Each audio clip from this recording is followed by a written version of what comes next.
Так, сәлеметсіздер ме? Бүгін мен сіздерге бір нәрсені көрсетемін. Талай случайлар болады, мысалға деген папкалерімізді реттеп, ішіміздегі картинкаларды, аудиоларды реттегенде проектті ашқанда керектері жоғалып кетеді. Соны қалай қалпына келтіруді көрсетейін. Егер де жолын, путті білетін болсаңыз, қай жерде орналасқанын, иконка. Мысалға болса иконкамен көрсетейін. Мынаны бүйтіп жауып отырайық. Және мынаны аламыз да, мысалға мында басқа неге қойып қойық. Мына қараңыз, этот компьютер, то есть этот компьютер, изображение, сохраненные фотографийдің ішінде сақтап қойдым. Сонымен бүйтіп қайтып ашқанда, мысалға осылай ашқанда осылай ашылады, егер қайсысы болмайды сол.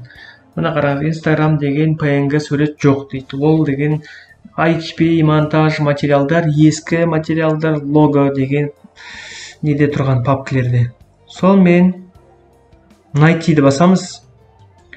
Және те бірден іздейміз. Ол мында емес. Ол мында болды. Немде C-дискі, мысалға пользователи insert, мысалға изображениеда сохраненные фотографияда мында тұр. Окей. Міне, былай шықты. Ал егер жаңа осылай лақтырмай, то есть путті көрсетпей жасағанда қалай болатын немесеге көрсетемін. Сақтаймыз ба дейді? Жоқ дейді. Және де қайтадан ашайық. Мысалы, все автономно дейлік. Көріп тұрғандай, мына жерде, иконка тұрған жерде жоқ ештеңе. Міне, Instagram PNG деген сұрақ белгісі тұр. Неге десең, өйткені жоқ дейді. Өйткені жоқ деп тұр. Сонымен жаңа көрсеткендей, егер жоғалтып алсаңыз, қай жерде екенін тауып алдыңызда, соған пультті көрсете салыңыз найти деп. Сонда осылай сіз қайтадан отырып бүкіл анимацияны қайтадан жасап жүрмейсіз.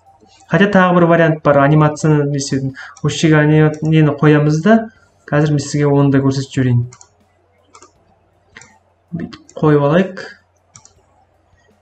Оны бүйтіп қойып алайық. Мұндағы движениенің бәрін копировать етейік. И және де мынаған қойып қойық. И болды, мынаны удалить тастауға болады.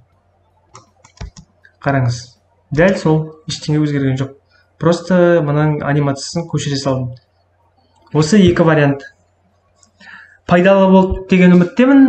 Сұрақтарыңыз болса комментарияға жазыңыз. Және тағы не білгіңіз келеді Premiere Pro'дан. Комментарияға жазып сұрай берулеріңізге болады. Рахмет, сау болыңыздар.